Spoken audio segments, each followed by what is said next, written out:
رب العالمين والعاقبة للمتقين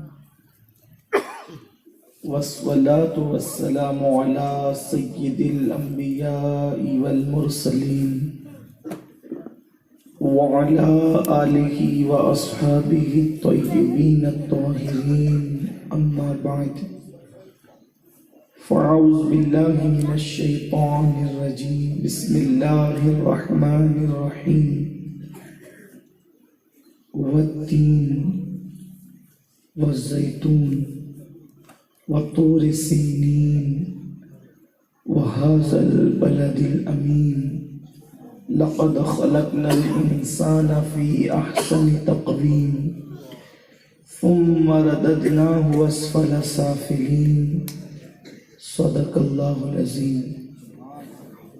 غوث اعظم بمنی بے سرو ساما مدد قبلہ دین مدد کعبہ ایمان مدد بگرداب بلا افتاد کشتی ضعیفانو شکستہ رات پشتی بحق کے خواجہ عثمان ہارون مدد کن یا معین الدین چشتی مدد کن یا معین الدین چشتی مدد کن یا معین الدین چشتی۔ لائق عزت تکریم مخدوم گرامی قدر نبی رہے سرکار برہان پور حضرت علامہ محمد احمد اشرف صاحب قبلہ مدظ اللہ العالی، جملہ ذوی الاحترام سادات کرام علماء اعظام عمائدین شہر حاضرین سنی اجتماع السلام علیکم ورحمۃ اللہ وبرکاتہ۔ وعلیکم السلام ورحمۃ اللہ وبرکاتہ۔ نہایتی ادب اور احترام کے ساتھ اپنے اور ساری کائنات کی مرکز عقیدت انیس بے کساں چارہ ساز درد منداں، ہم غریبوں کے غم گسار، ہم فقیروں کے ثروت، مصطفیٰ جان رحمت، شم بزم ہدایت، شب اسرا کے دولہا نوشے بزم جنت، شہر یار ارم تاجدار حرم، دانائے سبل مولائے کل ختم الرسل، خسرو خوباں سیاح لامکاں وجہ کن فکاں، در اللہ المکنون سر اللہ المخزون، عالم ما کانا وما یکون، آب و گل انبیاء جان و دل اصفیاء، مطلع ہر سعادت مقطع ہر سیادت، حضور رحمت تمام خلاصہ کائنات احمد مجتبی محمد مصطفیٰ، ارواحنا فدا صلی اللہ تعالی علیہ وسلم کی بارگاہ بے کس پناہ میں جس طریقے سے میں پڑھا ہوں آپ بھی میرے ساتھ مل کر بلند آواز سے پڑھیں۔ الصلاۃ والسلام علیک یا رسول اللہ، الصلاۃ والسلام علیک یا نبی اللہ، الصلاۃ والسلام علیک یا حبیب اللہ، وعلى آلك وأصحابك يا نور الله، صلى الله تعالى عليك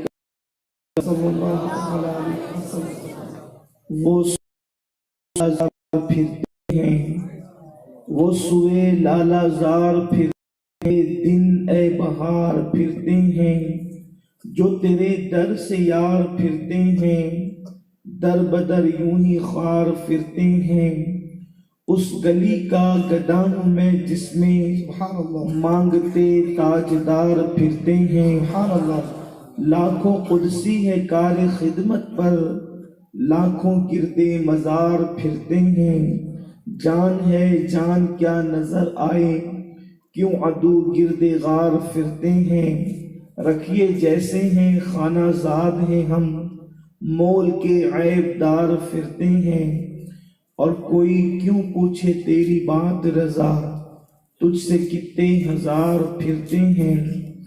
آج کی یہ محفل مدینۃ الاولیاء برہان پور کی سرزمین پر سواد اعظم اہل سنت و جماعت کی عالمی تحریک سنی دعوت اسلامی کے زیر اہتمام یہاں کے نوجوانوں کے تعاون سے کی گئی ہے، اور برادر عزیز ہمارے ڈاکٹر فیروز خان صاحب نے مجھے جس عنوان کے حوالے سے پابند کیا ہے اس کے متعلق میں نے قرآن مقدس کی بڑی مشہور آیت سورہ مبارکہ سے چند آیات کی تلاوت کرنے کا شرف حاصل کیا ہے۔ اللہ تبارک و تعالیٰ اس کے متعلق مجھے حق کہنے اور آپ تمامی حضرات کو حق سن کر اس پر عمل کرنے اور اسے عام کرنے کی توفیق عطا فرمائے۔ ہر چیز کا اعتدال، ہر چیز کا جو اعتدال ہوتا ہے وہ بڑا خوبصورت ہوتا ہے، اور اعتدال کہتے ہیں درمیانی پوزیشن کو۔ اللہ تبارک و تعالیٰ نے اکثر چیزوں کو 3 پوزیشن عطا کی ہے، ایک اس کی ابتدا ہے، ایک اس کا درمیان ہے، اور ایک اس کی انتہا ہے۔ لیکن سب سے خوبصورت کوئی چیز اس وقت لگتی ہے جب وہ درمیان میں آتی ہے۔ ابتدا میں بھی وہ چیز نہیں ہوتی اور انتہا میں بھی وہ چیز نہیں ہوتی، درمیان کے اندر جو چیز ہوتی ہے۔ اسی لیے امت محمدیہ درمیانی امت کہا گیا ہے، امت اوسط کہا گیا ہے۔ سورج صبح کو نکلتا ہے، ہر آدمی اس سے آنکھیں ملا سکتا ہے، شام کو ڈوبتا ہے، ہر آدمی اس سے آنکھیں ملا سکتا ہے۔ اس کی تمازت کی وجہ سے، اس کے کرنوں کی شباب کی وجہ سے اس سے آنکھیں ملانے کی ہمت نہیں ہوتی۔ اسی طرح سے ایک پھول جب اس کی ابتدا ہوتی ہے تو وہ کلی کی شکل میں ہوتا ہے، اور جب اس کی انتہا ہوتی ہے تو وہ مرجھانے لگتا ہے، لیکن شگفتہ وہ اس وقت ہوتا ہے جب اس کا درمیان اور اس کے بیچ کی زندگی ہوتی ہے، اسی کو شباب کا نام دیتے ہیں۔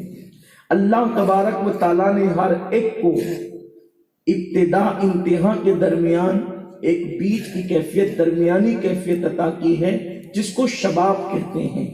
اسی طرح انسان جب بچہ ہوتا ہے اور جب بوڑھا ہوتا ہے تو نہ بچپنے میں اس کو اتنی طاقت ہوتی ہے، نہ بچپنے میں اس کو اتنا شعور ہوتا ہے، نہ بچپنے میں اس کو اتنی قوت ہوتی ہے کہ وہ دروازہ بھی کھول سکتا ہے، اور مقدس 4 قسمیں اٹھا کر کے وَالزَّيْتُونِ وَطُورِ سِينِينَ وَهَٰذَا الْبَلَدِ الْأَمِينَ۔ اس کا لغوی ترجمہ تو یہ ہے، انجیر کی قسم، زیتون کی قسم، طور سینا کی قسم، اور مکہ مکرمہ اس کا نام نہیں لیا گیا بلکہ امن والے شہر کی قسم۔ امن والا کون سا شہر ہے اس کے متعلق کوئی واضح قرآن مقدس نے اس سورہ مبارکہ میں بیان نہیں فرمایا۔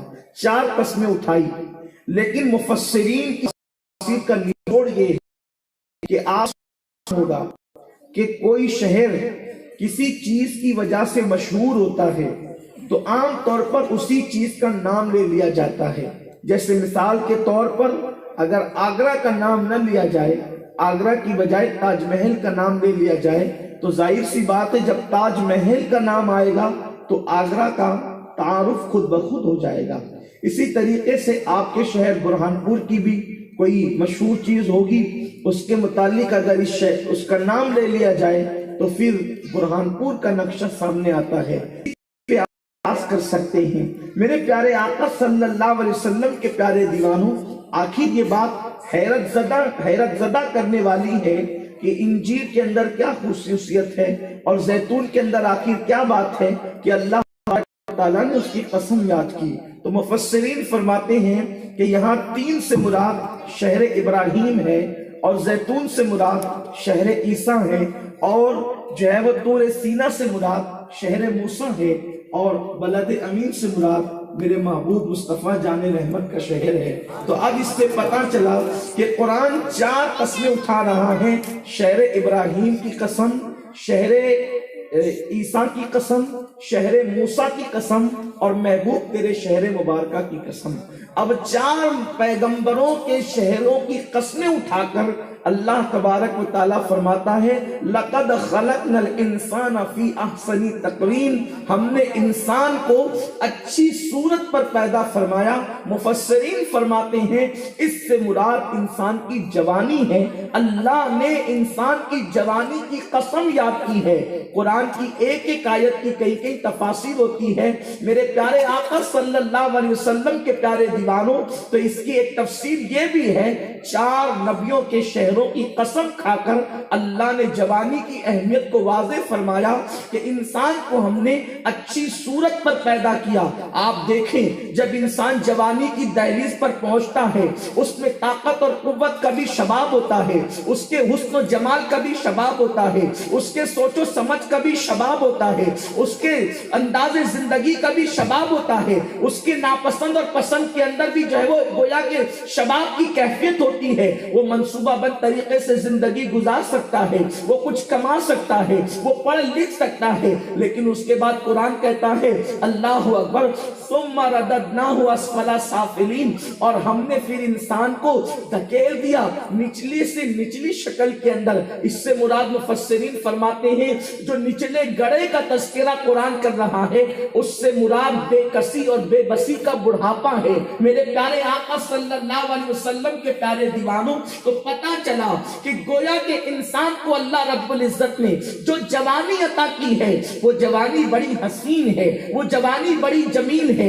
وہ جوانی بڑی عظیم ہے۔ اللہ اکبر، جب انسان جوانی کی دہلیز پہ قدم رکھتا ہے تو اس کے پورے وجود کے اندر طاقت ہوتی ہے۔ عام طور پہ جوانی میں بیماریاں نہیں ہوتی، اور اگر بیماری ہو بھی جائے تو اس کے ساتھ جو ہے جنگ کرنے کی انسان کے اندر مدافعتی طاقت موجود ہوتی ہے۔ انسان سوچ سکتا ہے اچھی انداز سے، انسان سمجھ سکتا ہے اچھی انداز سے، انسان منصوبہ بنا سکتا ہے اچھی انداز سے، انسان کوئی چیز مستقبل کے لیے تعمیر کر سکتا ہے۔ میرے پیارے آقا صلی اللہ علیہ وسلم کے پیارے دیوانوں، دنیا کی تاریخ اٹھا کر کے پڑھیں، جب بھی کہیں انقلاب آیا ہے تو جوانوں کی وجہ سے انقلاب آیا ہے۔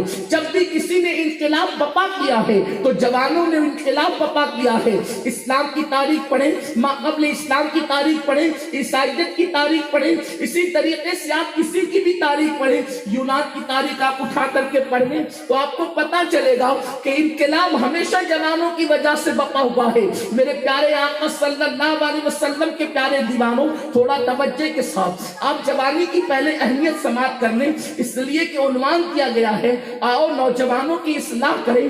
جب تک کہ جوانی کی اہمیت نہ سمجھیں گے اس وقت تک کہ ہم اپنی اصلاح کیسے کر سکیں گے۔ میرے پیارے آقا صلی اللہ علیہ وسلم کے پیارے دیوانوں، حضرت سیدنا سعد بن ابی وقاص رضی اللہ تعالیٰ عنہ ارشاد فرماتے ہیں میں بدر کی جنگ میں اللہ کے حبیب صلی اللہ علیہ وسلم کے ساتھ شریک ہوا تھا، اس وقت کہ ابھی میرے چہرے پہ داڑھی کے بال بھی نہیں نکلے تھے۔ میرے پیارے آقا صلی اللہ علیہ وسلم کے پیارے دیوانوں، بدر کے میدان میں اللہ کے حبیب صلی اللہ علیہ وسلم نے سب سے پہلے جس جوان کو میدان جنگ کے اندر اتارا تھا وہ ذات سید السادات باب مدینۃ العلم مولائے کائنات علی کے مرتضیٰ کرم اللہ تعالی وجہہ الکریم کی ذات تھی۔ میرے پیارے آقا علیہ السلام کے پیارے دیوانوں، اس وقت مولائے کائنات کی عمر 25 سال سے زیادہ نہیں تھی، جوانی کا پورا شباب تھا۔ میرے پیارے آقا صلی اللہ علیہ وسلم کے پیارے دیوانوں، اسی طریقے سے آپ دیکھتے چلے جائیں، حضرت سیدنا موسیٰ ابو موسیٰ اشعری رضی اللہ تعالیٰ عنہ کو میرے آقا علیہ السلام نے جب یمن کا قاضی بنایا تو 34 سال سے زیادہ آپ کی عمر نہیں تھی۔ اسی طریقے سے آپ دیکھتے چلے جائیں، میرے آقا صلی اللہ علیہ وسلم کے دیوانوں، حضرت سیدنا خالد ابن ولید رضی اللہ تعالیٰ کی ذات ہو، یا پھر کربلا کے میدان کے اندر، اللہ اکبر، کربلا کے میدان کے اندر وہ ذات جس نے یزیدیوں کے چھکے چھڑائے، وہ سیدنا مولا علی اکبر رضی اللہ تعالیٰ کی ذات تھی، سیدنا مولا امام قاسم کی ذات تھی۔ اللہ اکبر، میرے پیارے آقا علیہ الصلوۃ والتسلیم کے پیارے دیوانوں، گویا کہ جب بھی یہاں بھی انقلاب آیا ہے نوجوانوں کی وجہ سے آیا ہے، اس لیے دنیا نے نوجوانوں کی سوچ کو، ان کی فکر کو تبدیل کرنے کے لیے ان کو طرح طرح کے گناہوں میں فیشن کے نام پر ڈبو دیا، اور ہماری قوم کا جوان سوچے سمجھے بغیر صرف فیشن کے نام پر گناہوں کے دلدل کے اندر ڈوبتا چلا گیا، عیاشیوں کے اندر ڈوبتا چلا گیا، برائی اور بے حیائیوں کے اندر ڈوبتا چلا گیا۔ میرے پیارے آقا صلی اللہ علیہ وسلم کے پیارے دیوانوں، جوانی وہ سرمایہ ہے جو انسان کو صرف 24 سال کے لیے ملا کرتی ہے، جوانی وہ ہے صرف 24 سال کے اندر انسان کو ملتی ہے۔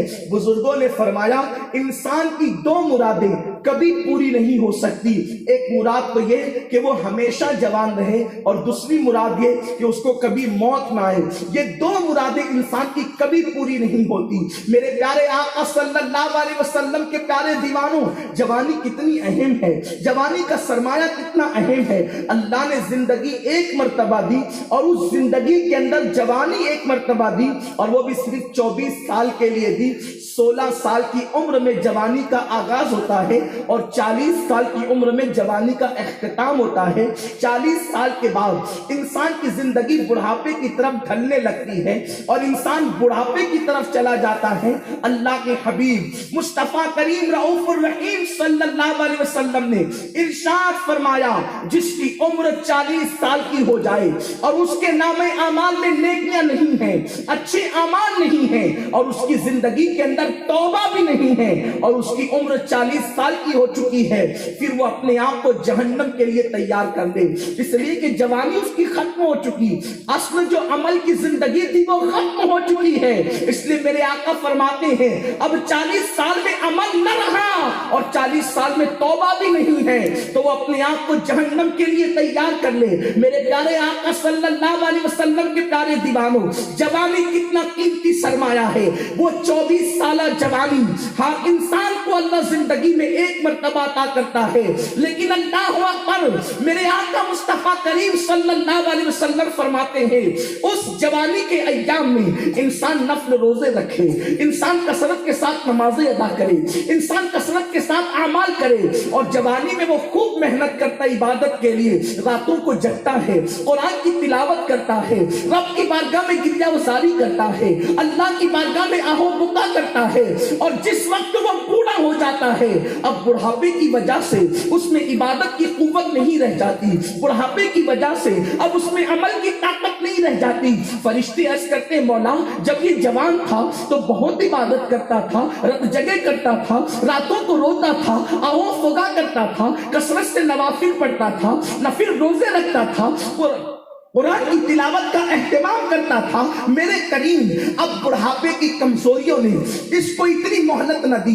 اس کو اتنی اجازت نہ دی کہ اب یہ راتوں کو جگ سکے، یہ نفل عبادتوں کا اہتمام کر سکے۔ میرے رب کی رحمت اللہ اکبر جوش میں آتی ہے، اللہ ارشاد فرماتا ہے یہ جوانی میں جو عبادت کرتا تھا اب بڑھاپے میں کر نہیں پا رہا ہے، تو یہ بڑھاپے کے اندر جو عبادت بڑھاپے کی وجہ سے نہیں کر سکتا، تو جوانی میں جو عبادت کرتا تھا نہ کرنے کی بنیاد پر بڑھاپے میں بھی اسی کا ثواب لکھا جائے، کیونکہ اس نے اپنی جوانی کو عبادت میں گزارا ہے، وہی جوانی کی عبادت کا ثواب اب بھی لکھا جائے گا۔ میرے پیارے آقا صلی اللہ علیہ وسلم کے پیارے دیوانوں، سیدنا ابو سعید خدری رضی اللہ تعالیٰ عنہ ارشاد فرماتے ہیں کہ جب کوئی جوان صبح کو اٹھ کر عبادت کرتا ہے، توجہ سے سماعت کرے اس حدیث پاک کے مفہوم کو۔ میرے پیارے آقا علیہ السلام کے پیارے دیوانوں، دنیا نے بہت منصوبہ بند طریقے سے تم کو گناہوں کا عادی بنا دیا، تم کو برائیوں کا عادی بنا دیا۔ میری قوم کے جوانوں، تم ہی تھے جنہیں دیکھ کر کے اقبال نے کہا تھا عقابی روح جب بیدار ہوتی ہے جوانوں میں نظر آتی ہے، ان کو اپنی منزل آسمانوں میں، نہیں تیرا نشیمن قصر سلطانی کے گنبد پر تو شاہی ہے بسیرا کر۔ پہاڑوں کی چٹانوں میں وہ جوان تھے جنہوں نے پہاڑوں کے سینے چیر کر کے راستے پیدا کیے تھے، وہ جوان تھے جنہوں نے اندلس کی ساحل پر کشتیاں چلا کر کے اسلام کا پرچم لہرایا تھا، وہ جوان تھے جنہوں نے بیت المقدس کے وجود پر اسلام کا پرچم لہرایا تھا، وہ جوان تھے جنہوں نے سندھ کی سرزمین پر اسلام کا پرچم لہرایا تھا، وہ جوان تھے جنہوں نے خیبر کے وجود پر اسلام کا پرچم لہرایا تھا۔ میرے پیارے آقا صلی اللہ علیہ وسلم کے پیارے دیوانوں، حضرت سیدنا ابو سعید خدری رضی اللہ تعالیٰ عنہ ارشاد فرماتے ہیں، جب کوئی جوان صبح کو اٹھ کر اللہ کی عبادت میں مصروف ہوتا ہے، یہاں صبح سے مراد نماز فجر ہے یا صبح سے مراد تہجد کی نماز ہے۔ میرے پیارے آقا علیہ السلام کے پیارے دیوانوں، آقا کریم صلی اللہ علیہ وسلم کا فرمان حضرت ابو سعید خدری نقل فرما رہے ہیں کہ صبح کے وقت جب کوئی نوجوان اللہ کی عبادت میں مصروف ہوتا ہے، اس جوان کو اللہ بوڑھوں پر ایسی فضیلت عطا فرماتا ہے جیسے مرسلین کو اللہ نے عوام پر فضیلت عطا فرمائی ہے، یعنی جیسے رسولوں کو اللہ نے عوام پر فضیلت دی ہے، ویسی فضیلت اللہ صبح کو اٹھنے والے جوانوں کو بوڑھوں پر فضیلت عطا فرماتا ہے۔ کتنی بڑی بات ہے، صبح کو اٹھ کر کوئی عبادت کرے تو بوڑھوں پر اس کی فضیلت یہ ہو جائے، بوڑھوں پر اس کا مقام اور مرتبہ یہ ہو جائے۔ اللہ اکبر، کوئی نبی نہیں بن جاتا، کوئی مرسلین میں شمار نہیں ہو جاتا، لیکن اللہ میرے آقا سمجھا رہے ہیں، میرے سرکار فضیلت جوانی کی بتا رہے ہیں، جوانی کی عبادت کی اہمیت بتا رہے ہیں کہ اللہ اکبر، مرسلین کو جیسی فضیلت اللہ نے عوام پر عطا کی ہے، ویسی فضیلت بوڑھوں پر اس جوان کو عطا کر دی جاتی ہے۔ مگر بڑے افسوس کے ساتھ میرے پیارے آقا صلی اللہ علیہ وسلم کے پیارے دیوانوں، صبح کو اٹھ کر میرا جوان کیسے عبادت کرے گا، میرا نوجوان بھائی کیسے عبادت کرے گا؟ اس لیے کہ وہ تو رات کو نکڑ پر بیٹھ کر کے اپنا ٹائم پاس کر چکا ہے، وہ تو رات کے 3 اور 4 بجے تک بیٹھ کر کے فضول گوئی کے اندر مصروف تھا، وہ تو وائی فائی لگا کر کے یوٹیوب پر زنا کے مناظر دیکھ رہا تھا، وہ تو فلمیں دیکھ رہا تھا، وہ تو گانے سن رہا تھا۔ میرے پیارے آقا صلی اللہ علیہ وسلم کے پیارے دیوانوں، دنیا نے یہ دن قوم مسلم کو کبھی نہ دکھائے ہوتے اگر مسلمان راتوں کو اللہ کی عبادت کرتے۔ فرمایا گیا، کیا آپ نے نہیں دیکھا، کیا آپ نے تاریخ نہیں پڑھا، ایک مرد درویش جسے دنیا معین الدین اجمیری کے نام سے جانتی ہے، ایک مرد خدا ہند کی زمین پہ قدم رکھتا ہے، 90 لاکھ کافروں کو ایمان کی دولت عطا کر دیتا ہے۔ کیا وجہ تھی کہ ایک کافر بھی اس مرد درویش کی آنکھوں میں آنکھیں ڈالنے کی ہمت نہیں کرتا تھا؟ وجہ یہ تھی، جب کسی مومن کی آنکھ سے اللہ کے خوف سے آنسو نکلتا تھا تو اللہ ان آنکھوں میں اتنی چمک پیدا کرتا تھا کہ اس آنکھ کے اندر کوئی آنکھ ڈالنے کی ہمت نہیں کرتا تھا، کیونکہ مومن کی آنکھ سے اللہ کے خوف سے جو آنسو نکلتا ہے، میرے آقا نے اس آنسو کو شہید کے خون کے قطرے سے افضل قرار دیا، اس کو مقدم رکھا ہے۔ جب کوئی مومن اللہ کی خشیت سے روتا ہے، اللہ کے خوف سے آنسو بہاتا ہے، میرے آقا نے یہاں تک فرمایا، اگر کسی مومن کی آنکھ سے مکھی کے سر کے برابر اللہ کے خوف و خشیت سے آنسو نکل جائے، اللہ اس کے وجود پر جہنم کی آگ کو حرام کر دیتا ہے۔ ایک مکھی کے سر کے برابر آنسو، یہاں اللہ کی خشیت سے رونے کی توفیق کہاں؟ یہاں تو فلم میں ہیرو ہیروئن کی جدائی کا منظر دیکھ کر میری قوم رو رہی ہے، سیریلوں کے اندر عورتیں کسی ساس نے بہو پہ ظلم کر دیا تو وہ منظر دیکھ کر کے رو رہی ہے۔ ہنسنے اور مسکرانے کی بات نہیں ہے، یہ ہماری داستان زندگی ہے۔ تو جب تک مسلمان اللہ کے خوف اور اس کی خشیت سے روتا تھا، اس وقت اللہ نے اس کی آنکھوں کے اندر اتنی چمک پیدا کر دی تھی، اتنی چمک پیدا کر دی تھی کہ کوئی اس کی آنکھوں میں آنکھ ڈالنے کی ہمت نہیں کرتا تھا۔ جب سے مسلمان اللہ اکبر زنا کے مناظر دیکھ کر آنکھوں کو گندی کر رہا ہے، تو اب اس کی آنکھوں کے اندر ایسا سناٹا چھا گیا ہے، اس کی آنکھیں ایسی مرجھا گئی ہے کہ ہمیشہ جو ہے وہ لوگوں کے خوف سے وہ جھکی رہتی ہے۔ آج مسلم نوجوان کسی کی آنکھ میں آنکھ ڈالنے کی ہمت نہیں کرتا۔ میرے پیارے آقا صلی اللہ علیہ وسلم کے پیارے دیوانوں، کتنے افسوس کی بات ہے، وہ جوان جو راتوں کو اٹھ کر اپنے گناہوں کو یاد کر کے روتے تھے، بلکہ گناہ نہ کرتے تھے پھر بھی اللہ کے لیے روتے تھے، اللہ کی خشیت سے روتے تھے۔ ام المومنین اما جان عائشہ صدیقہ سلام اللہ علیہا نے ارشاد فرمایا، میں نے اپنے آقا سے پوچھا، یا رسول اللہ، کیا کوئی ایسا بندہ بھی ہے کہ جس کو اللہ بے حساب جنت عطا کرے گا، جس سے اللہ کوئی حساب نہیں لے گا؟ اما جان عائشہ کہتی ہیں کہ میرے آقا نے مجھ سے ارشاد فرمایا، ہاں عائشہ، کچھ اللہ کے بندے ایسے ہیں جن سے اللہ حساب نہیں لے گا اور ان کو بے حساب جنت عطا کرے گا۔ میں نے عرض کی، آقا میرے ماں باپ آپ کے قربان، وہ کون لوگ ہیں؟ تو میرے آقا نے فرمایا، جو اکیلے میں اپنے گناہوں کو یاد کر کے روتے ہیں، اللہ ایسے لوگوں کو بے حساب جنت عطا فرمائے گا، اللہ ان سے حساب نہیں لے گا۔ لیکن افسوس کی بات، آج گناہوں کو یاد کر کے کون روتا ہے؟ گناہ کر کے گناہوں کو فیشن کا نام دیا جاتا ہے، گناہ کر کے گناہوں کو آرٹ کا نام دیا جاتا ہے۔ میرے پیارے آقا علیہ السلام کے پیارے دیوانوں، افسوس آج میری قوم کا جوان کبھی نشے میں ڈوب رہا ہے، کبھی شباب میں ڈوب رہا ہے۔ آج چھوٹی چھوٹی عمر کے نوجوان نشے کے اندر ڈوبتے چلے جا رہے ہیں۔ کوئی شراب سے نشہ کرتا ہے، کوئی گولیوں سے نشہ کرتا ہے، کوئی دواؤں سے نشہ کرتا ہے۔ تو حیرت تو یہ ہے کہ مسلم محلوں میں نشہ آور چیزیں جس قدر زیادہ تعداد میں فروخت ہو رہی ہے، اور محلوں کے اندر اتنی نشہ آور چیزیں فروخت نہیں ہوتی، مگر یاد رکھیں نشہ انسان کو قسطوں کے اندر تباہ کرتا ہے۔ میری قوم کے جوانوں، دنیا کو اچھی طرح پتا ہے، جس دن مسلم جوان پورے شعور اور ہمت اور طاقت کے ساتھ دنیا کے سامنے کھڑا ہوگا تو کوئی دنیا کی طاقت اس سے مقابلہ نہیں کر سکے گی۔ وہ خالد ابن ولید کی زندگی کو جانتے ہیں، وہ محمد ابن قاسم کی زندگی کو جانتے ہیں، وہ طارق ابن زیاد کی زندگی کو جانتے ہیں، وہ صلاح الدین ایوبی کی زندگی کو جانتے ہیں۔ میرے آقا صلی اللہ علیہ وسلم کے دیوانوں، الگ الگ انداز سے انہوں نے تمہیں گناہوں کے دلدل میں ڈھکیلنے کی کوشش کی، اور ہم نے فیشن کے نام پر گناہوں کو قبول کر لیا۔ اللہ اکبر! میرے نوجوان، کبھی شراب کے نشے کی طرف، کبھی جوؤں کے اڈوں کی طرف، کبھی ناجائز محبت کی طرف، کبھی ماں باپ کا دل دکھانے کی طرف، طرح طرح کے گناہوں میں مبتلا ہے۔ میں آج بہت ساری چیزوں پہ گفتگو نہ کرتے ہوئے صرف 2 چیزوں پہ گفتگو کر کے اپنی گفتگو کو مکمل کروں گا، اس لیے کہ گناہ تو بہت ہیں، اور ہماری قوم کے اندر وہ کون سا گناہ ہے جو موجود نہیں، لیکن 2 گناہوں کی طرف خاص طور پہ اشارہ کر کے میں اپنی گفتگو کو مکمل کرنے کی سعادت حاصل کروں گا۔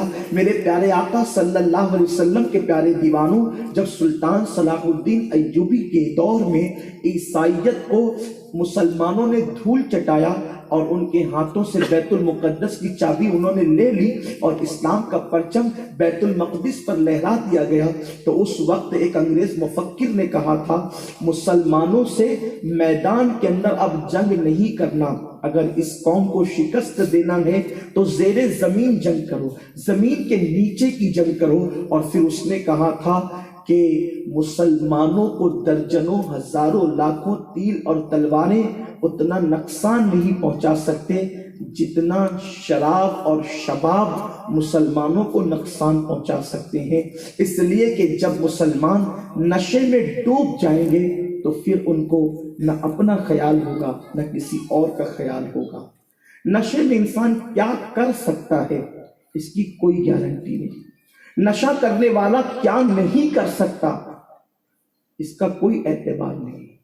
نشہ اپنے آپ کو بھلا دیتا ہے انسان کو، اور نشے میں جا کر انسان اگر کچھ کر لے تو بعد میں لاکھ پچھتانے پر اس کو کچھ ہاتھ نہیں آتا۔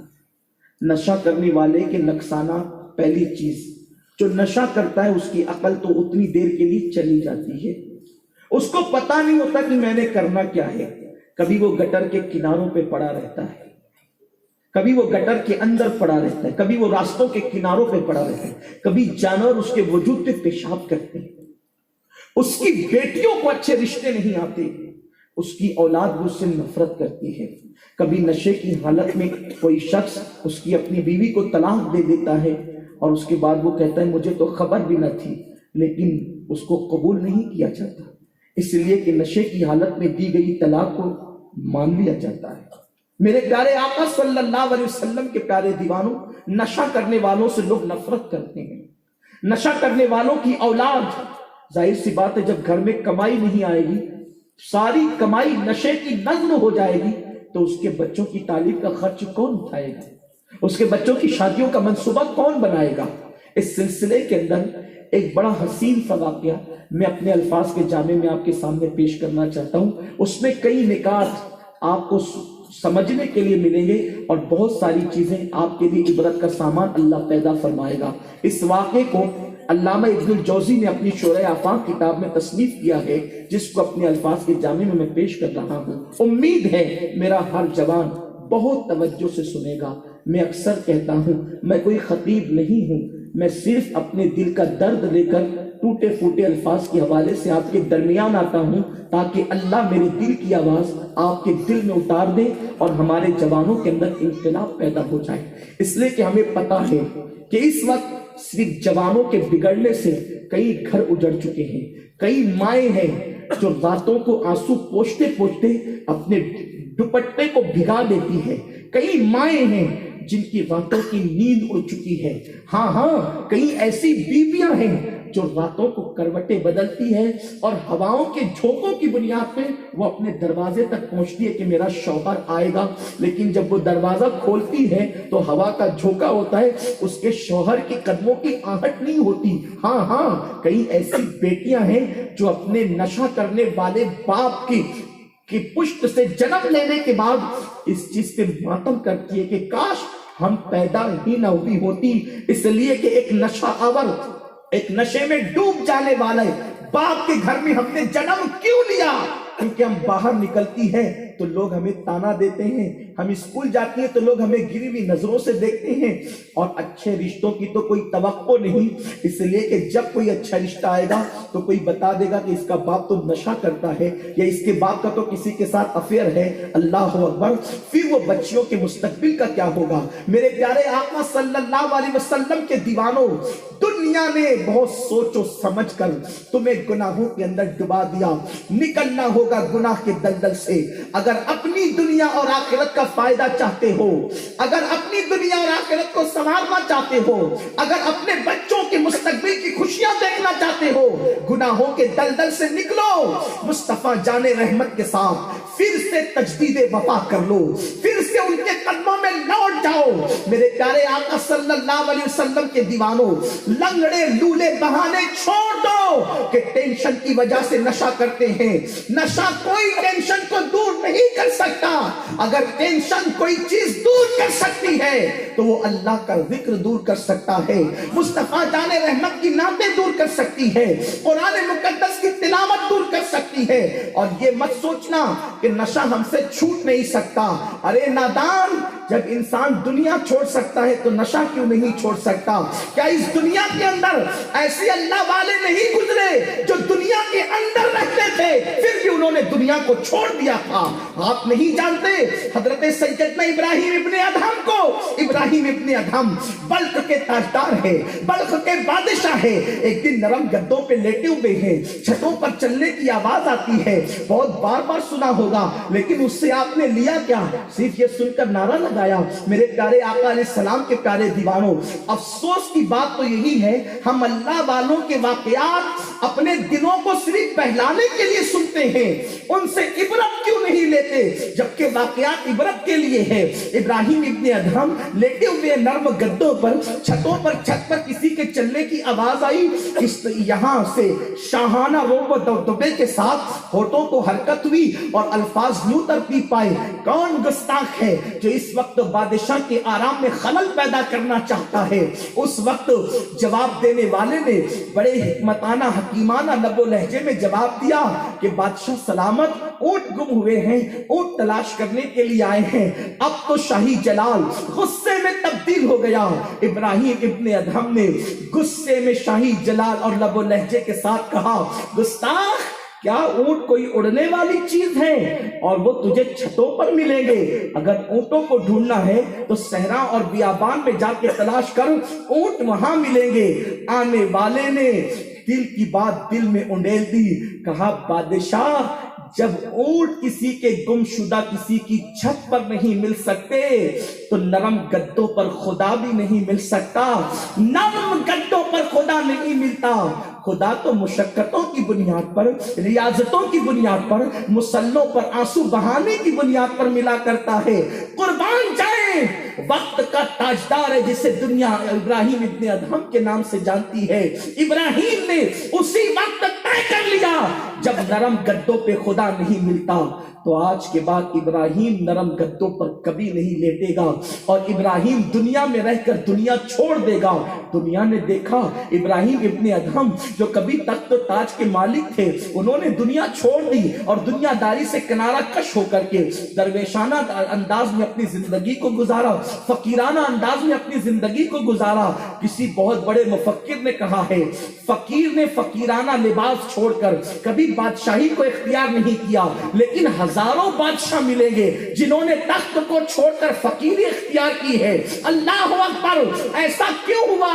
بلکہ بزرگوں نے فرمایا، فقیروں کو جو سکون حاصل ہے وہ کسی بادشاہ کو حاصل نہیں ہے، اس لیے کہ وہ دنیا چھوڑ دیتے ہیں۔ آپ نہیں جانتے تاریخ السلطنت سیدنا مخدوم اشرف جہانگیر سمنانی کو آپ نے تخت و تاج چھوڑا، فقیری اختیار کی۔ ابراہیم ابن ادہم نے تخت و تاج چھوڑا، فقیری اختیار کی۔ حضرت اورنگزیب عالمگیر تو تخت پر بیٹھ کر فقیری کرتے ہیں۔ میرے پیارے آقا صلی اللہ علیہ وسلم کے پیارے دیوانوں، اللہ اکبر! اسی لیے تو اقبال کہتے ہیں، میرا طریق امیری نہیں فقیری ہے، میرا طریق امیری نہیں فقیری ہے۔ خودی کو دیکھ، امیری فقیری میں نام پیدا کر۔ میرے پیارے آقا صلی اللہ علیہ وسلم کے پیارے دیوانوں، آپ توجہ فرمائیں، غور فرمائیں کہ آج پوری دنیا کے اندر جو مسلمانوں پہ مظالم ہو رہے ہیں، اس کی سب سے بڑی وجہ یہ ہے کہ دنیا کو پتا ہے کہ مسلم نوجوان آوارگی کا شکار ہو چکے ہیں۔ ہندوستان کی سرزمین پر بھی جو شریعت مطہرہ پہ حملہ ہو رہا ہے، دنیا کو اچھی طرح پتا ہے کہ جو مسلمان اپنے وجود پر شریعت نافذ نہیں کر سکتے، وہ ہندوستان پہ شریعت کیا نافذ کریں گے؟ ہمیں ہندوستان میں شریعت نافذ کرنے کے لیے بہت مشکلوں سے گزرنا ہے، لیکن اپنے وجود پہ شریعت نافذ کرنے کے لیے تو کوئی مشکل نہیں ہے۔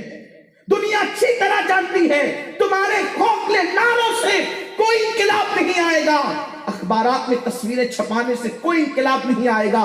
دنیا اپنی نفسیات سے باخبر ہے کہ اپنے وجود میں جو شریعت نافذ نہیں کر سکتے وہ اور جگہ شریعت کیا نافذ کریں گے؟ مجھے بتاؤ، ہمارے وجود پہ شریعت نافذ کرنے کے لیے کون لیڈر روکنے آ رہا ہے؟ ہمارے وجود پہ شریعت نافذ کرنے کے لیے کس نے پابندی لگا رکھی ہے؟ لیکن کیا ہم نے اپنے وجود پہ شریعت نافذ کی ہے؟ ہم شریعت سے خود اتنے دور ہیں کہ اگر ہیرو نے 5000 والا جوتا کسی فلم میں پہن کر کے ناچا ہے، ہم 5000 والا جوتا تو خرید سکتے ہیں، لیکن جمعہ کی نماز کے لیے ہم 5 روپے کی ٹوپی نہیں خرید سکتے۔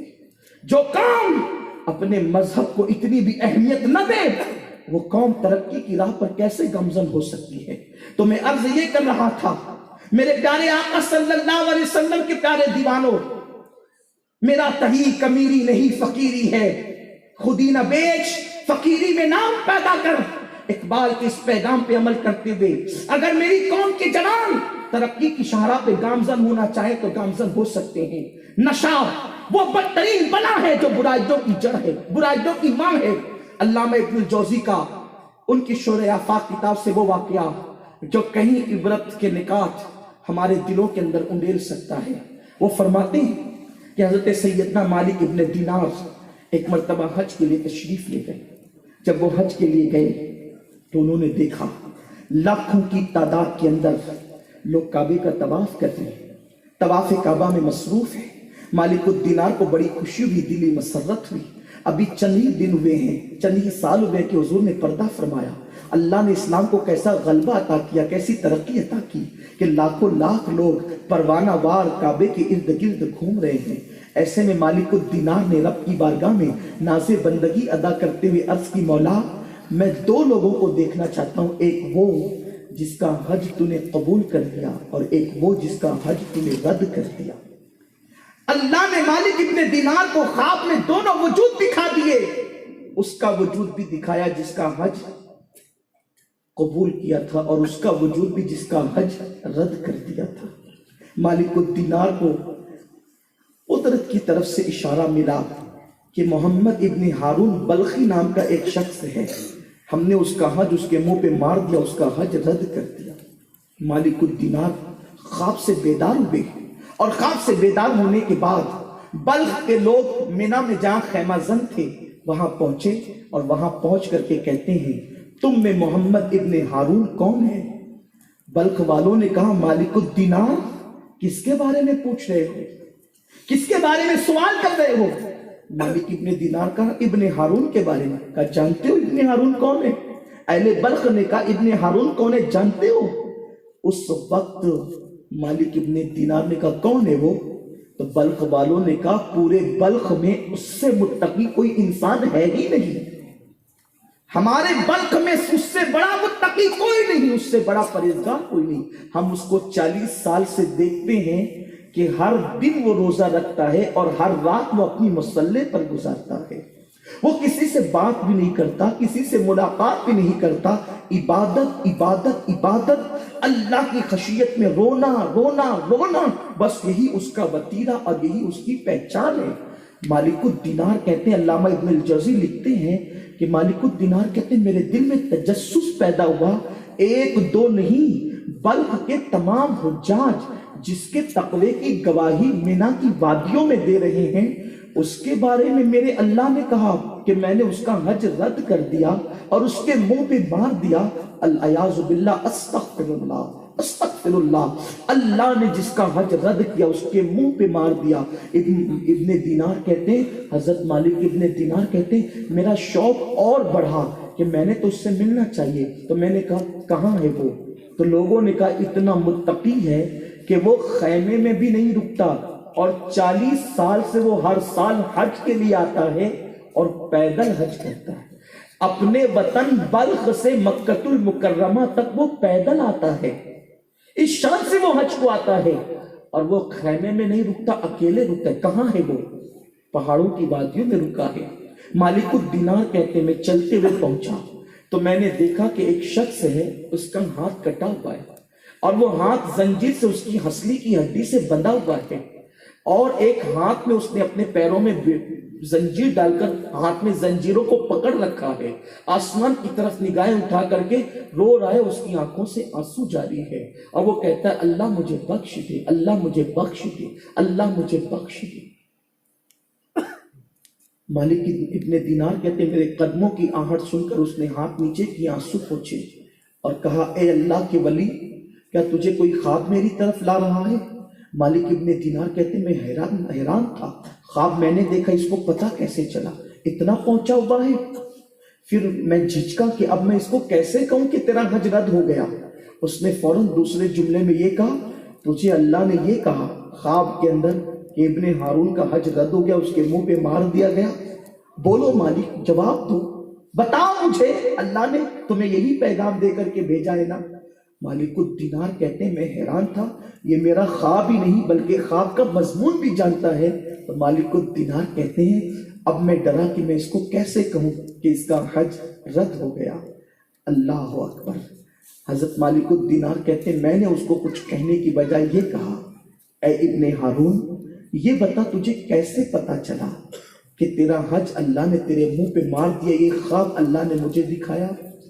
وہ روتے ہوئے کہتا ہے، مالک یہ 1-2 سال کی داستان نہیں، 40 سال سے ہر سال میں حج کے لیے آتا ہوں، لیکن اللہ کسی نہ کسی ولی کو خواب میں یہ حکم دیتا ہے کہ جا کے ابن ہارون کو بتا دو کہ اللہ نے اس کا حج رد کر دیا، اس کے منہ پہ مار دیا اس کا حج رد کر دیا گیا، مردود کر دیا گیا اس کے حج کو۔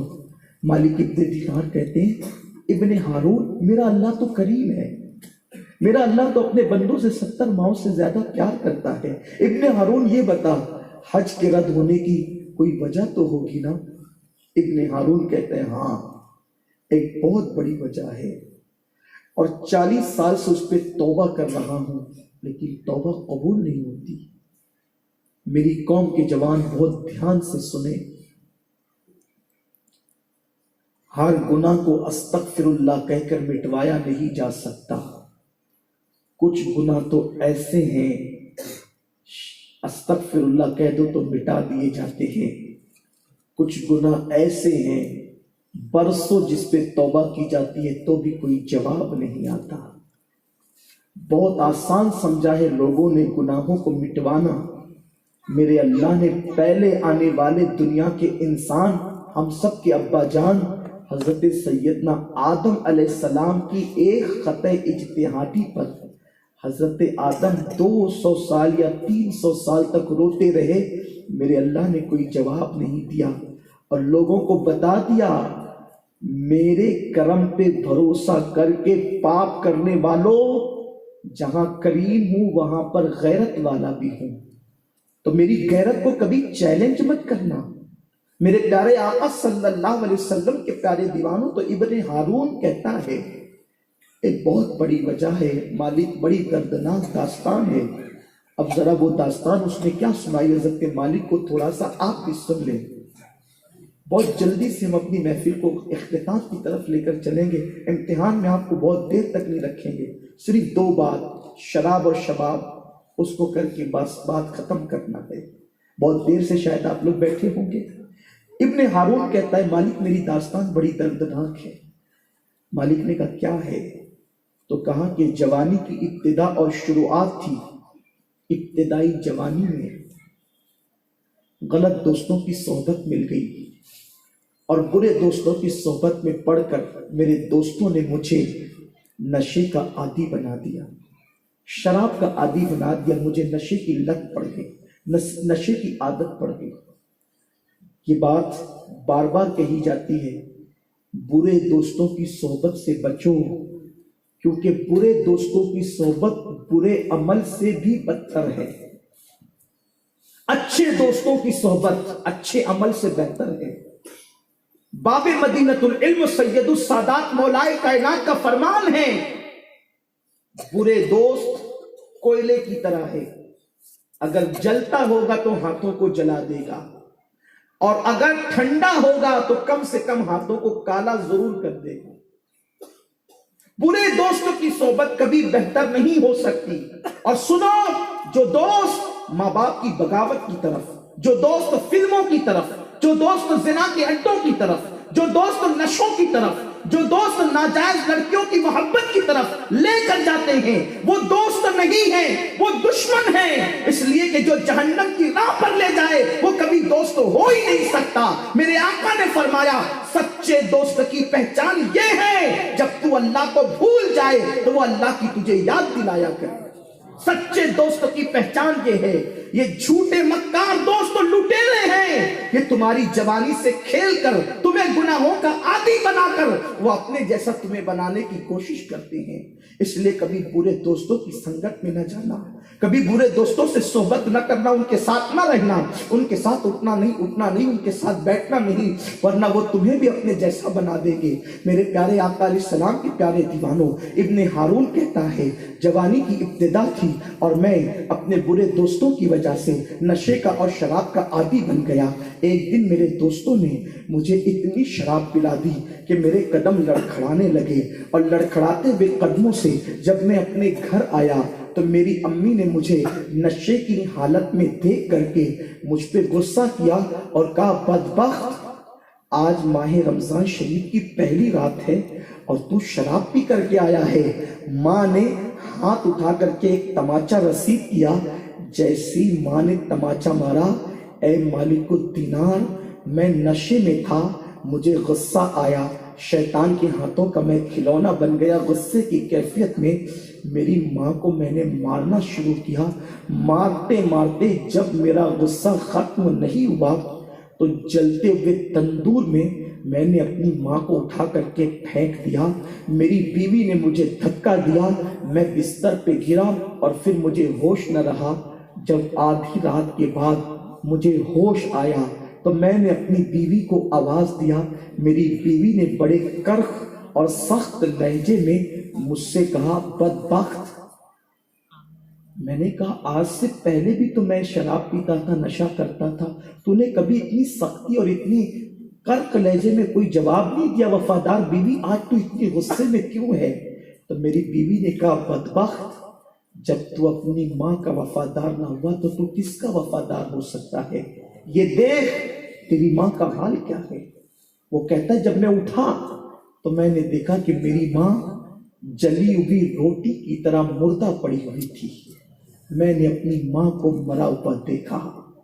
مردہ ماں کو دیکھ کر مجھے افسوس ہوا کہ میں نے اپنی زندگی میں بہت بڑی غلطی کر لی۔ ایک بات یہاں پہ واضح کر دو مسئلے کی حیثیت سے، ہمارے فقہا نے لکھا ہے کہ اگر ماں باپ کا قاتل مر جائے، ماں باپ کا قاتل اگر مر جائے تو اس کی نماز جنازہ نہیں پڑھی جاتی۔ ماں باپ کے قاتل کی نماز جنازہ نہیں پڑھی جا سکتی کیونکہ وہ ماں باپ کا قاتل ہے۔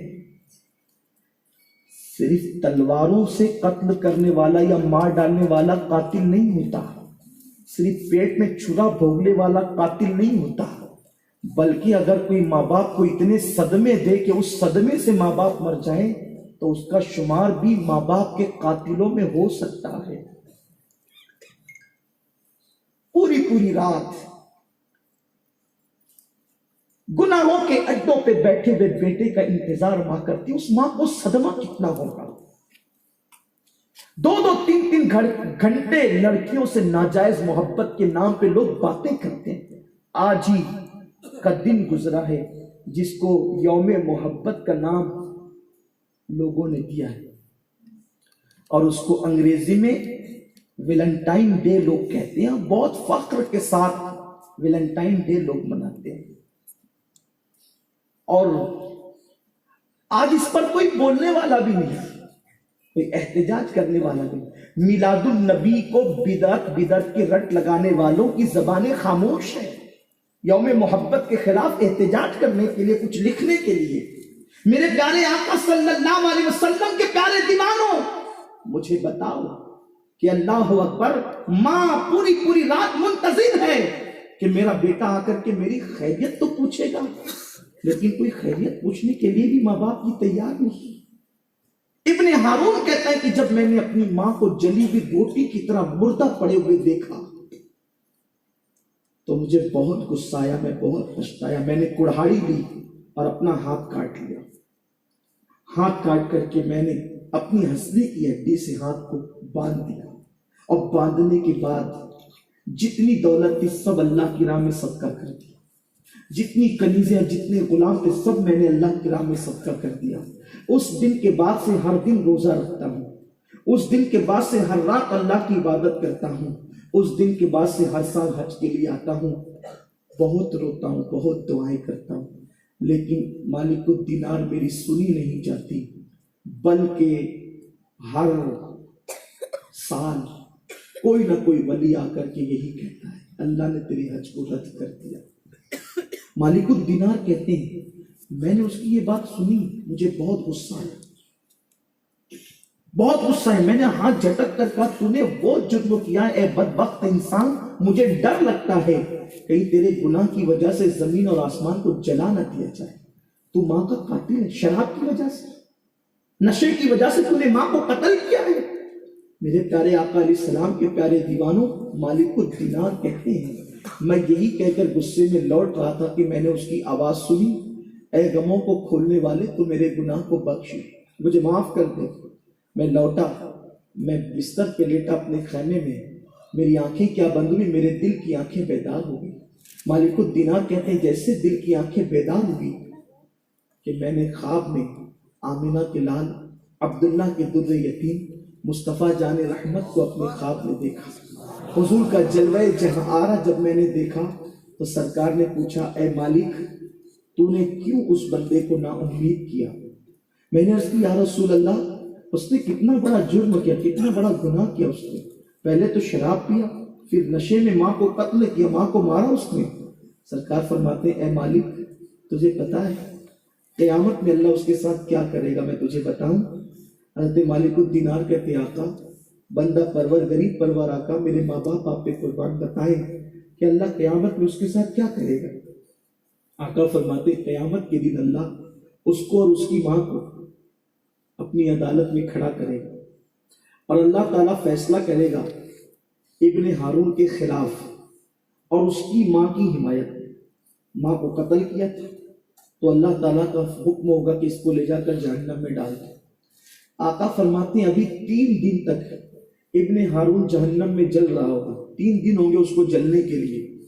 وہاں کے 3 دن جہنم کے، 1 دن جہنم کا دنیا کے 50,000 سال کے برابر.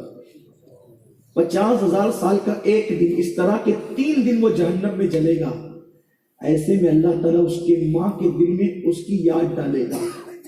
اس کی ماں اللہ سے پوچھے گی اللہ میرا بیٹا ابن ہارون کہاں ہے؟ کہاں ہے ابن ہارون؟ اللہ فرمائے گا وہ جہنم میں ہے. اللہ فرمائے گا وہ جہنم میں. میری قوم کے وہ لڑکے اور لڑکیاں جو ماں باپ کو چھوڑ کر دوسروں سے پیار کے نام پر ماں باپ کو چھوڑ رہے، ماں باپ سے دور ہو رہے، ان کو نہیں پتا کہ ماں کی ممتا کیا ہے. انہیں نہیں معلوم ماں کی ممتا کیا ہے. یہ آوارہ لڑکے جو لڑکیوں کو محبت کے نام پہ پھانس لیتے ہیں، ان کی آبرو کو لوٹ کر انہیں چھوڑ دیتے ہیں. یہ آوارہ لڑکیاں جو لڑکوں کو اپنے محبت کے جال میں پھانس لیتی ہیں، ان کو لوٹ کر چھوڑ دیتی ہیں. خدا کے لیے کبھی اس راستے نہ جانا جس کو ناجائز محبت کہتے ہیں.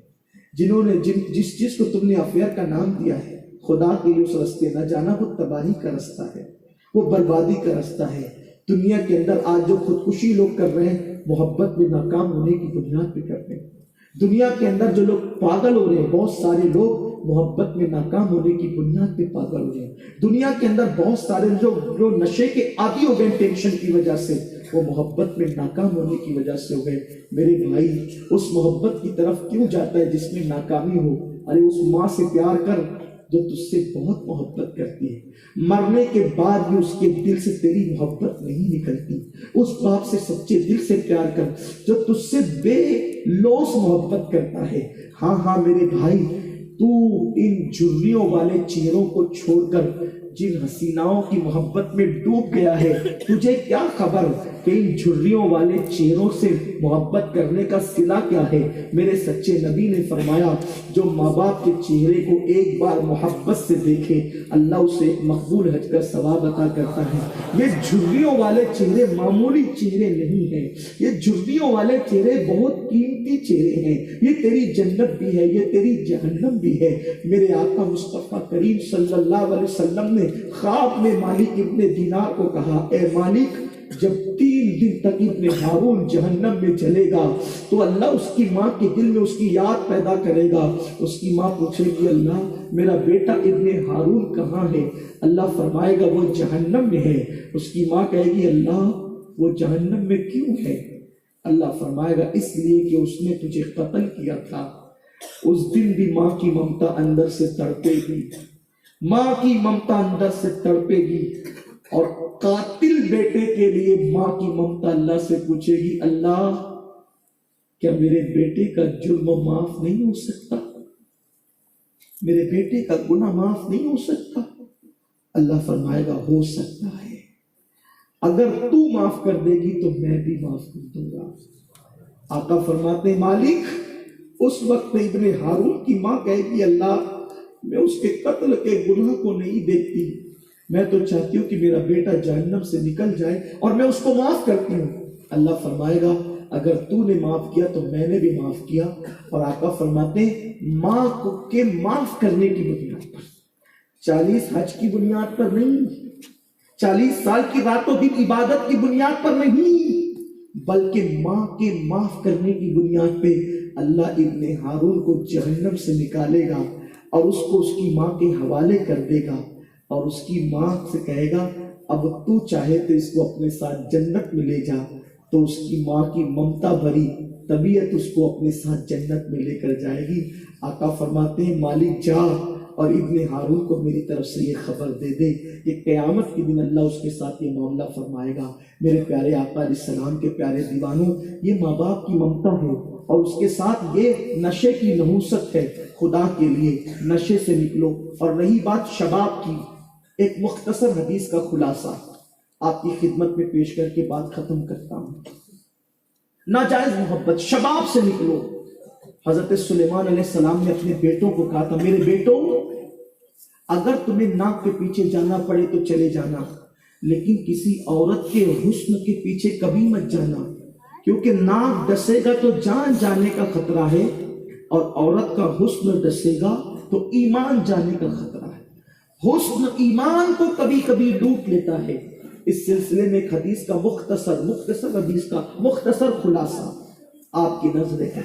اللہ کے رسول صلی اللہ علیہ وآلہ وسلم کے فرمان کا مفہوم ہے، بنی اسرائیل میں ایک شخص تھا جس نے کم و بیش 70 سال سے اپنے صومعہ سے، اپنی عبادت گاہ سے کبھی قدم باہر بھی نہیں نکالا، رات دن عبادت میں رہتا تھا، کبھی کسی سے ملتا نہیں تھا۔ شیطان اس کے پیچھے خوب لگا لیکن ناکام رہا۔ ایک دن شیطان نے اپنے شاگردوں کو کہا کہ میں اس کو بہت کوشش کرتا ہوں لیکن کامیاب نہیں ہوتا۔ تو اس کا ایک شاگرد تھا، حدیث پاک میں اس کا نام آیا ہے ابیض۔ وہ ابیض نام کا شیطان، اس نے کہا آقا میں اس کو ورگلاؤں گا۔ میرے سرکار فرماتے ہیں بنی اسرائیل میں سب سے پہلا فتنہ جو آیا وہ عورتوں کی وجہ سے آیا، اور مجھے اپنی امت کے بارے میں ڈر لگتا ہے کہ میرے بعد میری امت عورتوں کے فتنے میں مبتلا نہ ہو جائے۔ دیکھو سرکار نے فرمایا تھا مجھے ڈر لگتا ہے کہ میرے بعد میری امت عورتوں کے فتنے میں مبتلا نہ ہو جائے۔ آج 4 رکعت نماز کے لیے اگر اٹھنے کے ہو تو ہماری طبیعت نہیں ہوتی، لیکن انٹرنیٹ پہ بیٹھ کر اگر عورتوں کے وہ مناظر جس کا تذکرہ میں یہاں کرنے میں مجھے شرم آتی ہے، لیکن بات تو سچی ہے نا، جو عورتوں کے تھرکتے ہوئے ننگے جسموں کو دیکھتے دیکھتے پوری رات گزار دیتے ہیں۔ حضور کو اس کا کتنا افسوس تھا، حضور علیہ السلام کی طبیعت پر یہ بات کتنی گراں گزرتی تھی کہ مجھے ڈر لگتا ہے کہ میرے بعد میری امت عورتوں کے فتنے میں مبتلا نہ ہو جائے۔ یہی گندے مناظر زنا کے اڈوں کی طرف 16 سال کے لڑکوں کو لے جا رہے ہیں، یہی گندے مناظر بیماریوں کے اندر مبتلا کر رہے ہیں، تباہی میں مبتلا کر رہے ہیں، یہی گندے مناظر گھروں کو اجاڑ رہے ہیں، اور حیا کے ساتھ ہمارے بزرگ مخدوم بیٹھے ہوئے اور بھی لوگ ہیں۔ یہی گندے مناظر دیکھ کر نوجوان ایسے گناہ کر رہا ہے، اپنے ہاتھوں سے اپنے سرمایہ حیات کو ضائع کر رہا ہے کہ پھر وہ جوانی کی اٹھان پہ پہنچ کر شادی کے قابل بھی نہیں رہ جاتا، اور جب اس کو شادی کے لیے گھر والے کہتے ہیں تو منہ چھپاتا پھرتا ہے۔ کیوں؟ اس لیے کہ اس نے گندے مناظر دیکھ کر اپنا سرمایہ حیات اپنے ہاتھوں سے ایسا ضائع کر دیا کہ اب وہ شوہر بننے کے قابل نہ رہا۔ خوشیاں آنے سے پہلے خوشیاں روٹ گئی، بہار آنے سے پہلے خزاں آ گئی، خوبصورت حسن اور جوانی لٹ گئی۔ اتنا بڑا سرمایہ جو پوری کائنات کی دولت دے کے خریدا نہیں جا سکتا، ہاں قدرت نے جوانوں کو وہ سرمایہ دیا ہے کہ پوری دنیا کی دولت دے کر بھی وہ سرمایہ خریدا نہیں جا سکتا جو لوگ گٹروں میں بہا دیتے ہیں۔ میرے جوان حیا کے پردے میں اور بہت محتاط الفاظ کے ساتھ یہ سمجھ سکتے ہیں کہ میں کیا کہنا چاہتا ہوں۔ بہت سارے نوجوان ہم سے آ کر کہتے ہیں سید صاحب کچھ کیجیے کہ پھر وہ دن لوٹ آئے۔ یاد رکھنا آئینہ اگر ٹوٹ جائے کتنا بڑا بھی فنکار اس کو جوڑے گا لیکن ٹوٹنے کی نشانی ضرور موجود رہے گی۔ بڑے سے بڑا حکیم آپ کا علاج اگر کر دے لاکھوں روپے لے کر تو وہ طاقت نہیں آ سکتی جو قدرت نے تجھے پہلی مرتبہ دی تھی۔ میرے بھائی ان مناظر کو کیوں دیکھتا ہے جس سے تو اپنا سرمایہ حیات کٹروں میں پھینک رہا ہے، تو اپنی جوانی کو تباہ کر رہا ہے۔ ایک حدیث اس پر اشارتاً نذ کرو، میرے آقا فرماتے ہیں کچھ لوگ قیامت میں اٹھیں گے کہ ان کے ہاتھ حاملہ ہوں گے۔ سرکار کی حدیث ہے ان کے ہاتھ حاملہ ہوں گے۔ صحابہ نے اس کی حضور کو کون ہوں گے؟ میرے آقا فرماتے ہیں جو اپنے ہاتھوں سے اپنے سرمایہ حیات کو ضائع کرتے ہو، جو اپنے ہاتھوں سے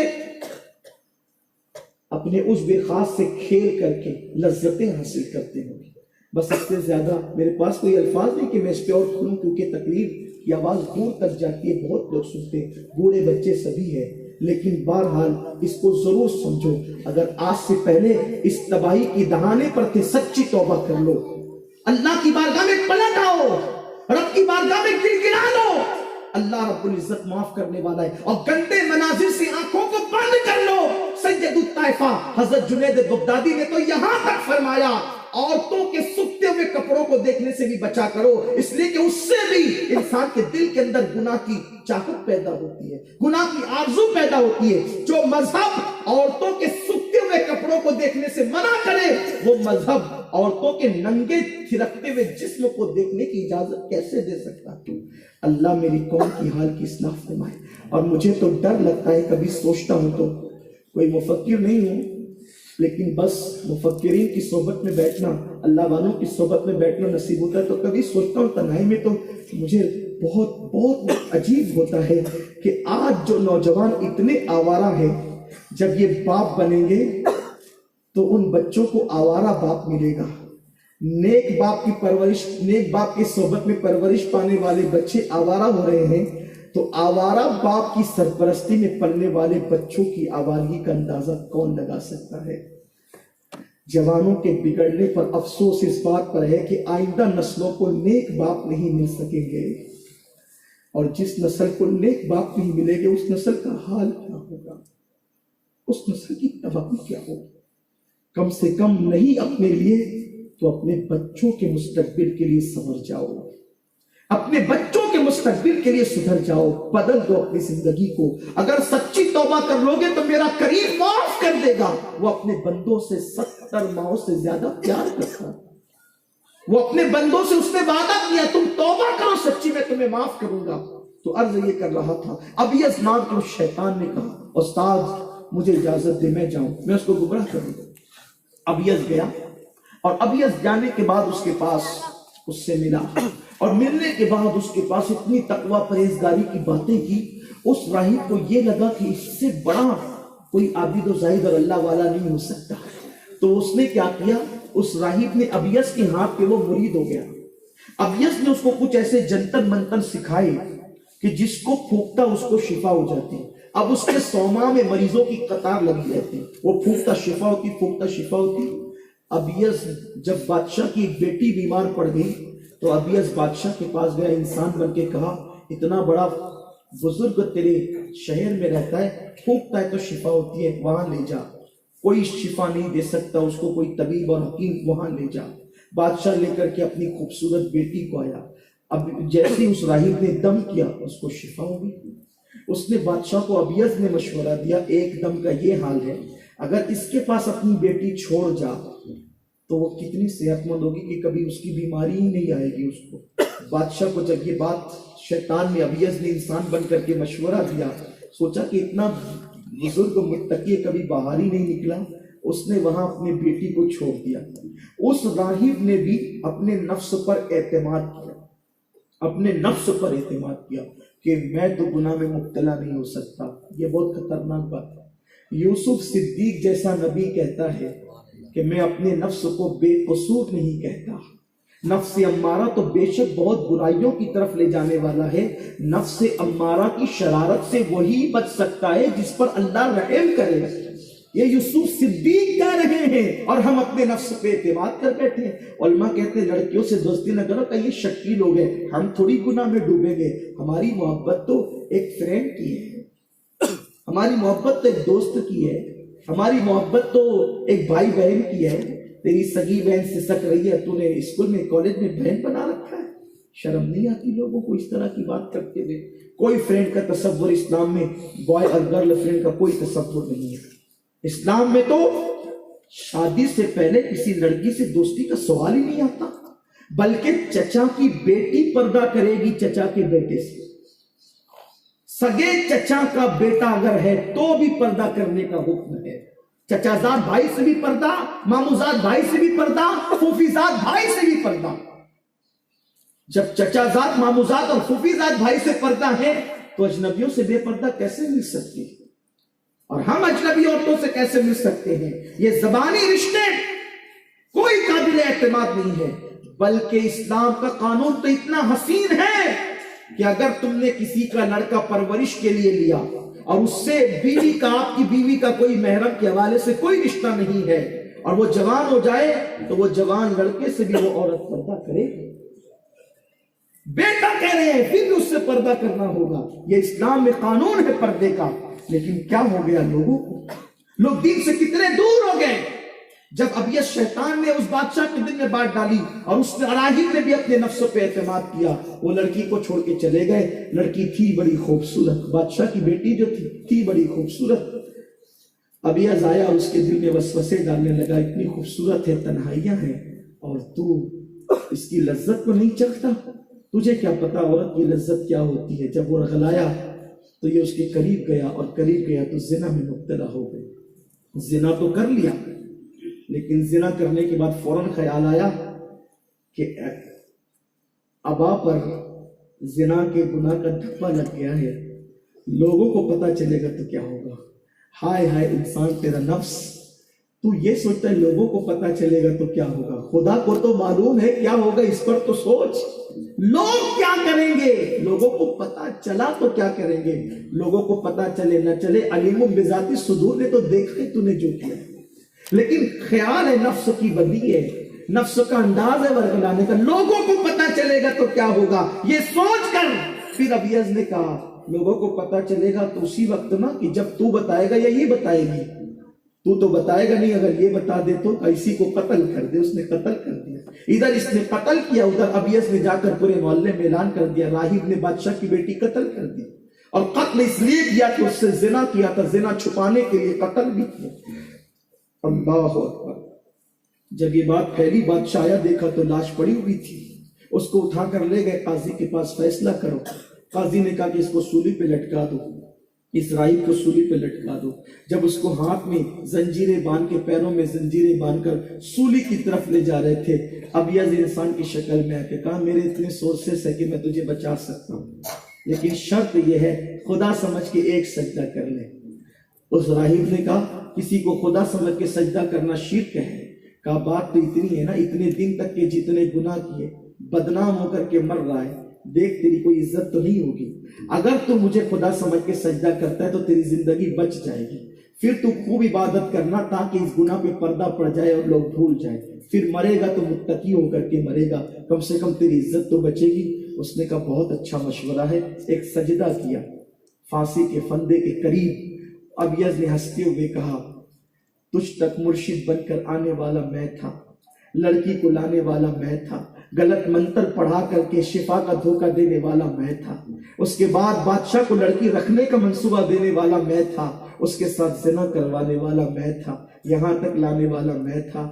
اب تک تو حرام کام ہوئے تھے، لیکن اب تو ایمان سے بھی گیا، اور میں آیا ہی اس لیے تھا تاکہ میں تیرا ایمان چھین لوں۔ ایک لڑکی کے حسن کی وجہ سے میں نے تیرا ایمان چھینا، اچھا اب کفر پہ مرو، ہم چلتے ہیں، یہ کہہ کر کہ وہ بھاگ گیا۔ یہ واقعہ اللہ کے رسول نے اپنے صحابہ کے درمیان بیان کیا، صحابہ روتے تھے عورت کا فتنہ کیسا ہے۔ اور آج میری قوم کا اکثر طبقہ نوجوان لڑکیوں کے عشق میں ڈوبنے کی بات کرتا ہے، کاش میرا جوان سچی توبہ کرے، عورت کے ناجائز حسن کے فتنے سے نکلے۔ اللہ تعالیٰ سے دعا کریں اللہ سب کو خوبصورت بیویاں نصیب فرمائے، نیک بیویاں عطا فرمائے۔ یاد رکھو بیوی کے ساتھ اس نے سلوک کرو تو وہ تمہاری جنت، تم اس کے لیے جنت، لیکن ناجائز طرف کیوں جاتے ہو؟ مسلمانوں ایک جوان ہی ہے جس سے کائنات میں انقلاب آ سکتا ہے۔ اٹھو جوانوں، سچی توبہ کرو، نگاہوں کی گندگی سے توبہ کرو، آوارگی فکر سے توبہ کرو، بے نمازی پن سے توبہ کرو، اللہ کے گھر کو آباد کرو۔ ایسا جوان بنو، ایسا جوان تو کوئی بن نہیں سکتا، لیکن علی اکبر کی جوانی کی خیرات مانگو، محمد بن قاسم کی جوانی کی خیرات مانگو، طارق ابن زیاد کا کردار ادا کرو تاکہ زمانے میں انقلاب پیدا ہو۔ اگر ہوش کے ناخن نہ لیا تو آنے والے حالات بہت خطرناک ہوں گے۔ اللہ مجھے آپ سب کو سچی توبہ کی توفیق عطا فرمائے۔ آخر میں ایک اعلان سماعت کر لیں، ہمارے شہر مالیگاؤں میں 2 روزہ اجتماع بہت بڑے پیمانے پر سنی دعوت اسلامی کا ہو رہا ہے۔ 1 مارچ کو عورتوں کے لیے، 2 مارچ کو مردوں کے لیے صبح 10 سے رات 10 بجے تک آج آپ کی خدمت میں ایک پیغام لے کر کے آئے ہیں۔ ہم آپ کی دعوت پہ بار بار آتے رہے ہیں، کیا آپ بھی ہماری دعوت پر مالیگاؤں آ سکتے ہیں؟ کچھ لوگ بغیر بولے ہاتھ اٹھائے، تو ذرا ایک صاحب نے ہاتھ اٹھائے، ذرا دیکھو تو کون لوگ 2 مارچ کو آئیں گے انشاءاللہ۔ ماشاءاللہ ہمارے ڈاکٹر صاحب اور احباب نے گاڑیوں کا انتظام کیا ہے، آپ بڑی تعداد میں، علماء کرام سے، مخدوم صاحب سے بھی سب سے گزارش کرتا ہوں تشریف لائیں۔ السلام علیکم ورحمۃ اللہ وبرکاتہ۔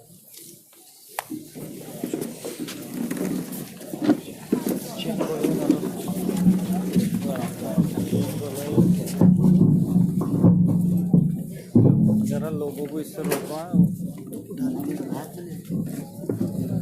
یا حبیبی مرحبا، حبیبی مرحبا، حسین مرحبا،